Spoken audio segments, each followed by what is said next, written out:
کہ دعوت کا مزاج بناؤ،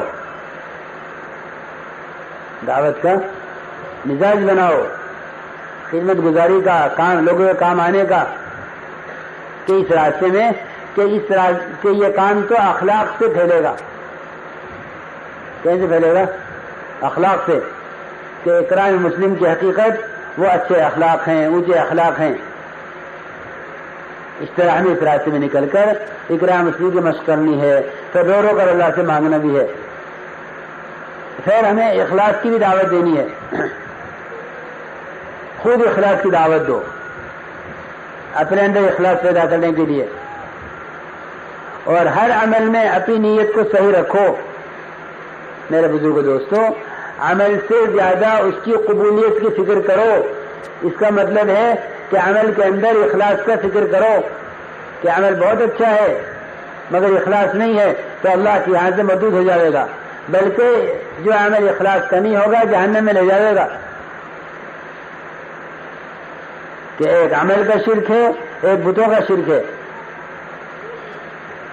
بتوں کا شرک یہ ہے کہ اللہ کے غیر کی عبادت ہو، اور عمل کا شرک یہ ہے کہ عبادت اللہ کے غیر کے لیے ہو جائے، کہ فلاں خوش ہو جائے گا، فلاں راضی ہو جائے گا، کہ اللہ کے غیر کے لیے عبادت کہ یہ بھی جہنم میں لے جائے گی. اس لیے عمل صرف اللہ کے لیے، اس کو اخلاص کہتے ہیں. ادنی الریا الشرک، حدیث میں آتا ہے کہ اگر ذرا بھی خیال اللہ کے غیر کو دکھلانے کا آیا تو یہ اس کا عمل شرک بن گیا. ساری امت کو نبوت والی محنت پر لانا ہے. اے بھائی ابھی تک نہیں ادھر دیکھ رہے، کیا دیکھ؟ اس محنت کے ذریعے سے ساری امت کو اس محنت پر لانا ہے، کیونکہ یہ محنت ساری امت کی ہے. ہر امتی کے ذمہ یہ کام ہے. یہ کام کسی ایک فرقے کا، کسی جماعت کا نہیں ہے کہ تبلیغ جماعت کا کام ہے. کہ جس نے نبی کا کلمہ پڑھا ہے اس کے ذمہ نبوت والا کام ہے، اس کے ذمہ نبوت والا کام ہے. کنتم خیر امت اخرجت للناس، کہ تم خیر امت کیوں ہو؟ کہ تم انسانوں کی بھلائی کے لیے ہو، ان کی نفع رسانی کے لیے، کہ ان کو نفع پہنچاؤ. کہ سب سے بڑا نفع یہ ہے کہ امت جہنم سے بچ جائے، جنت میں داخل ہو جائے. اس لیے اس کام ہم اس راستے میں نکلیں گے کہ بنیادی مقصد یہ ہے کہ ساری امت اپنے دین کی دعوت پر آ جائے. ایک ایک امتی کو دین کی دعوت دینے والا بنانا ہے، ایک ایک امتی کو دین کی دعوت دینے والا بنانا ہے.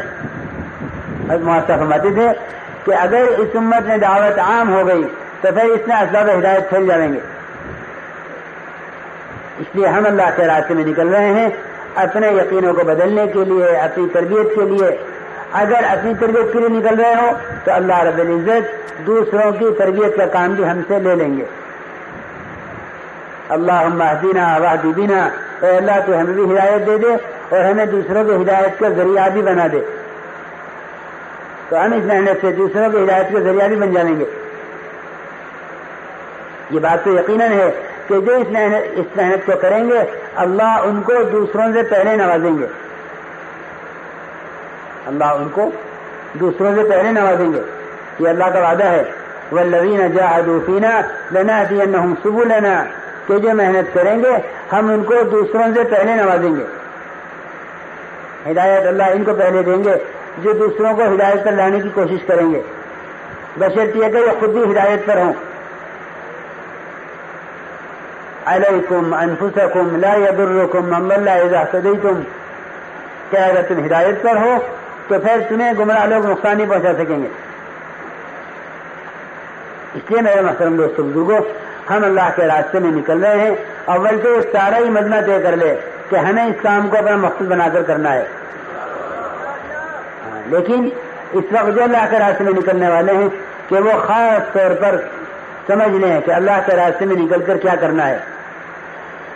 کہ یہ 6 نمبر اس طرح بیان کیے گئے، اس طرح یہ 6 نمبر ہمارے یقین میں اتریں کہ اگر یہ 6 نمبر یقین میں آ گئے تو پھر پورے دین پر چلنا ہمارے لیے آسان ہو جائے گا. یہ استعداد پیدا کرنے کے لیے ہیں. اس لیے میرے محترم دوستو، ہم اللہ کے راستے میں نکل رہے ہیں. یہ بہت عظیم راستہ ہے. اس راستے کی ایک صبح ایک شام دنیا اور دنیا میں جو کچھ ہے اس سب سے بہتر ہے. ہم جس راستے میں نکل رہے ہیں اس کی عظمت بھی ہمارے دل میں ہو. کیا ہو؟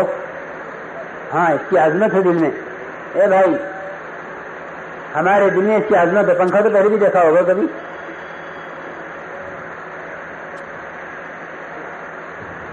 ہمارے دل میں کام کی عظمت ہو. ماشاء رحمۃ اللہ علیہ نے اللہ کے راستے میں نکلنے کے آداب لکھے ہیں 6 نمبروں میں، منتخب حدیث میں 6 نمبروں میں اللہ کے راستے میں نکلنے کے آداب. دیکھو، خوب دھیان سے پڑھیے اس کو خوب دھیان سے پڑھیے، خوب سنو، خوب سناؤ ساتھیوں کو، تاکہ اللہ کے راستے میں نکلنے سے متعلق جو کئی حدیثیں ہیں، مستند روایتیں ہیں، پکی حدیثیں، ہمارے مجمع کو ان 6 نمبروں سے متعلق، اللہ کے راستے میں نکلنے سے متعلق جتنے فضائل ہیں وہ فضائل ہمارے بندوں کو یاد رہنے چاہیے. ماشاء رحمۃ اللہ علیہ نے 6 نمبر میں یہ حدیثیں جمع کی ہیں. ساری قوی روایتیں ہیں، مستند روایتیں ہیں. انہیں اللہ کے راستے میں نکل کر بھی، مقام پر بھی، مسجد میں بھی، گھر میں بھی خوب پڑھو، تاکہ اللہ کے راستے میں نکلنے سے متعلق اور ان 6 نمبروں سے متعلق مستند روایات کا ذخیرہ ہمارے مجمع کے پاس ہو کہ ہاں یہ بات صحیح حدیث میں فلاں جگہ لکھی ہے. اس میں لکھا ہے، حضرت نے ماشاء اللہ حدیث لکھی ہے، اس حدیث میں ہے، فرمایا رسول اللہ صلی اللہ علیہ وسلم نے کہ اس راستے میں اگر ایک مرتبہ سر میں درد ہو جائے اور اس پر اللہ سے ثواب کی امید کر لے تو اللہ پچھلے سارے گناہ معاف کر دیتے ہیں. اللہ پچھلے سارے گناہ معاف ہو جاتے ہیں پچھلے. اس راستے میں اگر 1 منٹ کو بھی سر میں درد ہو جائے، یہاں تو ساتھی چھوٹی چھوٹی باتوں کی وجہ سے جماعت چھوڑ کے بھاگ جانے، چھوٹی چھوٹی باتوں کی وجہ سے. اللہ کے راستے کا بخار صحابہ کو ایسا یقین تھا اس پر اور ایسا محبوب تھا کہ ایک صحابی ابی بن کعب رضی اللہ تعالیٰ عنہ، انہوں نے تو اللہ سے بخار مانگ لیا، اے اللہ مجھے تیرے راستے کا بخار چاہیے. کیونکہ ایسا بخار ان کو ہوا کہ پوری زندگی بخار انہیں رہا، لیکن انہوں نے اللہ سے ایسا بخار مانگا تھا کہ اللہ بخار تو مجھے رہے، لیکن یہ بخار مجھے تیرے راستے کی نقل و حرکت سے، جماعت میں نکلنے سے، عبادت سے، مقام پر محنت سے، کسی چیز سے نہ روکے. تو اللہ نے ایسا اسپیشل بخار دیا ان کو کہ سارے کام کرتے تھے، سارے تقاضوں پر جاتے تھے، دین کی ساری محنت کرتے تھے، اور جو ان سے مسافہ کرتا تھا ابی بن کعب رضی اللہ تعالیٰ عنہ سے، وہ کہتا ہے کتنے بخار ہے، اتنا بخار ہے کہ ہاں مجھے بخار ہے، میں نے اللہ سے بخار مانگا ہے. دیکھو میرے محترم دوستوں، ہم نہ مانگیں، ہم نہ مانگیں، ہمیں مانگنے کا حکم نہیں ہے. ان کا تو یقین تھا ایسا کوئی نے مانگ لیا، ہم تو اللہ سے عافیت مانگیں. اور اگر اس راستے میں کوئی تکلیف آ جائے تو اللہ کا شکر کیجو، شکایت نہ کیجو. یہاں تو مچھر تھے اور وہاں گرمی تھی اور گرمی میں اٹھا کر راجستھان بھیج دیا. ہاں، یہ جماعتوں کے رخ بنانے والے یہ نہیں سوچتے کہ کہاں بھیجنا ہے، موسم کیسا ہے. کہ بھائی کہیں شملہ بھیج دیتے، کہیں مسوری بھیج دیتے، ہاں اور اٹھا کے بھیجا تو راجستھان بھیج دیا اس گرمی میں. نہیں میرے بزرگوں دوستوں، صحابہ کے تبوک کی گرمی کو یاد کرو. وہاں گرمی ہے، وہاں سردی ہے. یہ الفاظ ایمان والوں کے نہیں تھے، یہ الفاظ تو منافقین کے تھے. یہ الفاظ کس کے تھے؟ منافقین کے. کہ تبوک کی گرمی زیادہ ہے، لا تنفروا فی الحر. منافقین کہتے تھے اے جماعت میں جانے والوں، دیکھو گرمی میں مت نکلیو، گرمی مت نکلیو، گرمی زیادہ ہے۔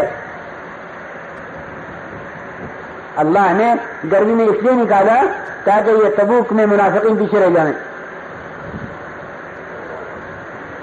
نبی جی کہہ دیجیے ان سے قل نار جہنم اشد حرا، کہ جہنم کی آگ اس گرمی سے زیادہ سخت ہے۔ اگر یہ گرمی جہنم کی آگ سے بچا دے تو بتاؤ کتنا سودا سستا ہے، کتنا سستا سودا ہے، یہ سودا کتنا سستا ہے۔ دیکھو میرے بزرگوں دوستو، اس راستے میں جو تکلیف آیا کرے نا اس کو صحابہ کی تکلیفوں میں تلاش کیا کرو، ہے بہت مزہ آئے گا۔ بخار آئے تو فوراً کو ہو ابئی بن کعب کو بخار آیا تھا، جیل ہو جائے تو کہو ہو یوسف علیہ السلام کو جیل ہو گئی تھی، بیڑیاں ڈال دی جائیں تو ہو فلاں صحابی کو بیڑیاں ڈالی ہوئی تھی۔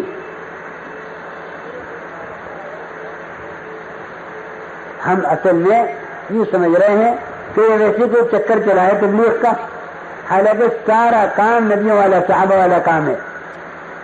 اس راستے کی ایک چیز صحابہ کی جو ہے صحابہ کی زندگی سے لی گئی ہے۔ اس راستے میں دعوت دینا، اس راستے میں خدمت کرنا، اس راستے میں پیدل چلنا۔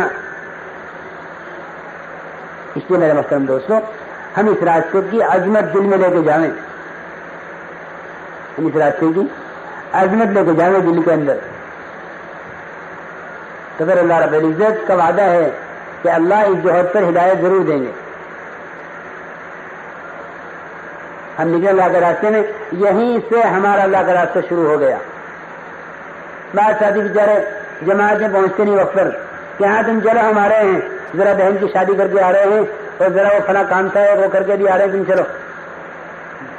بہت سے علاقوں میں جماعتیں ناقص پہنچتی ہیں اور بعض ساتھی بعد میں جاتے رہتے ہیں۔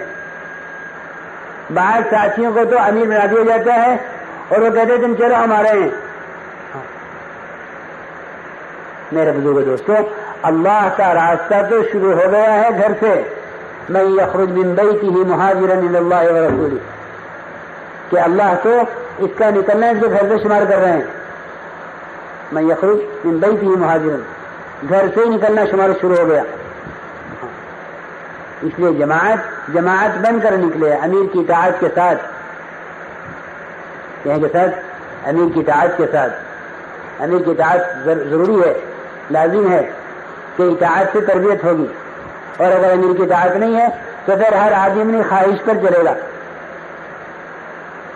ساتھی بس میں، ریل میں، پیدل جس طرح بھی جا رہے ہیں کہ پیدل چلنے کو تو مقدم کرو، ہاں خوب پیدل چلا کرو اللہ کے راستے میں دعوت دیتے ہوئے،